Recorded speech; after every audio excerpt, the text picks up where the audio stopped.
freedom, freedom, freedom over fame, freedom over cycle stays the same.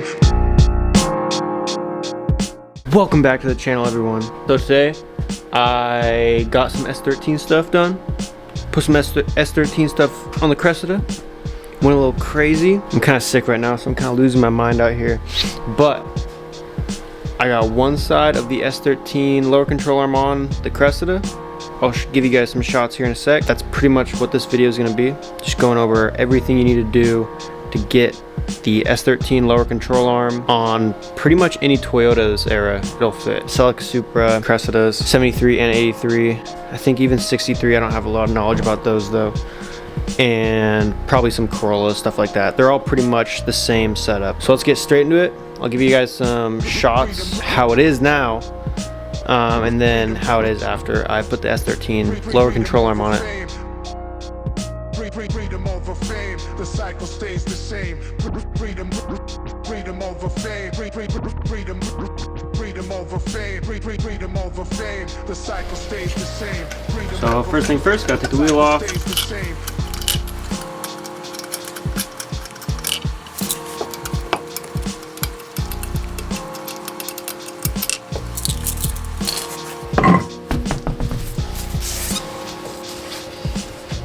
Alright, so now that we're at this point, you know, wheels off, we're up in the air, spacers off, whatever you need to do. We're just gonna go ahead and take apart everything. First thing I'm gonna go ahead and do is get this brake caliper off.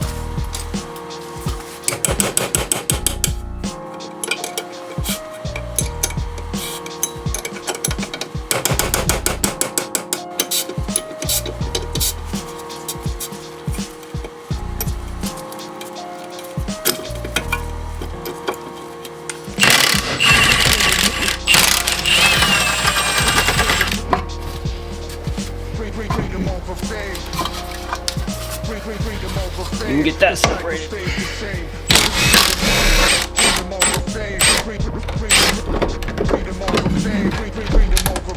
The cycle stays the same. Freedom over cycle stays the same.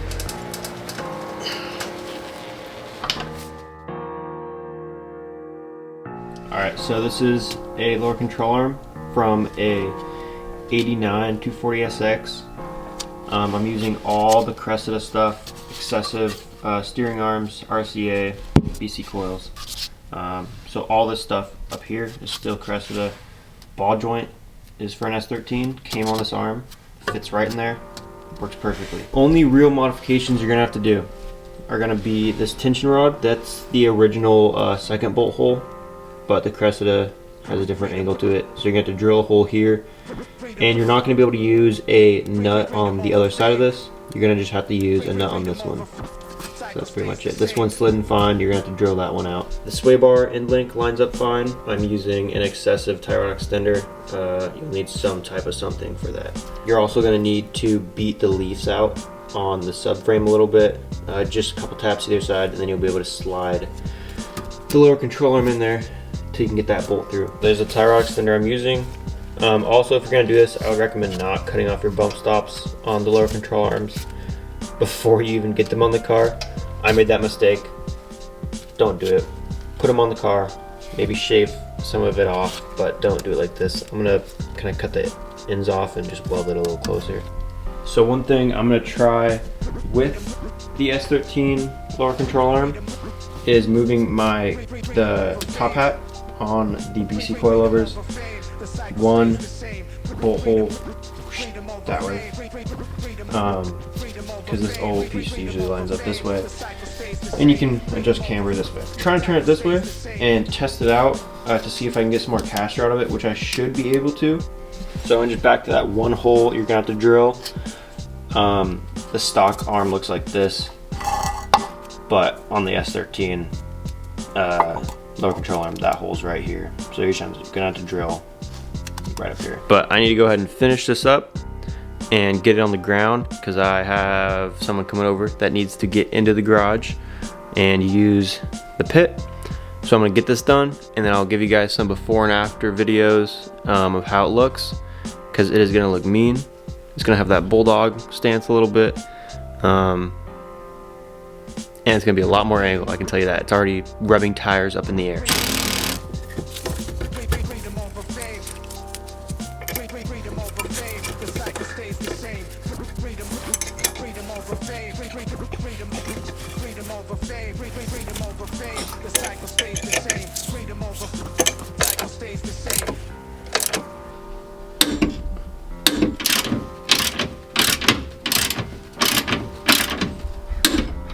Alright, so we're all finished up.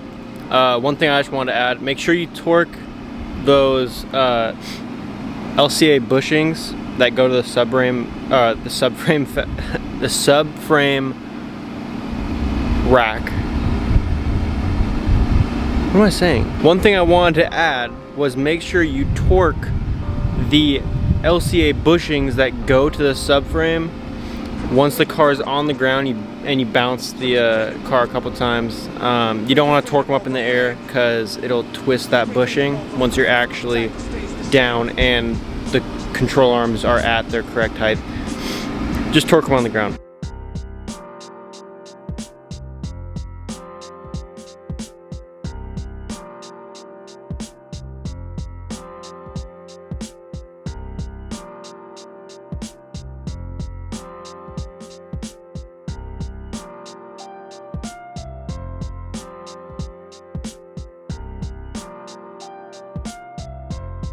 Alright, so I just test drove it around the block. A couple funny things. So on both the fronts, both of the chrome pieces came off. So I'm gonna have to raise the front up a little bit. And then I also picked up a homie on the way home. Found this dude just chilling on the side of the road. Had to pick him up, so he's shoddy now. But yeah, so that's gonna do it for this video. I hope you guys enjoyed this video. I hope you guys learned something. Maybe you didn't, maybe you did.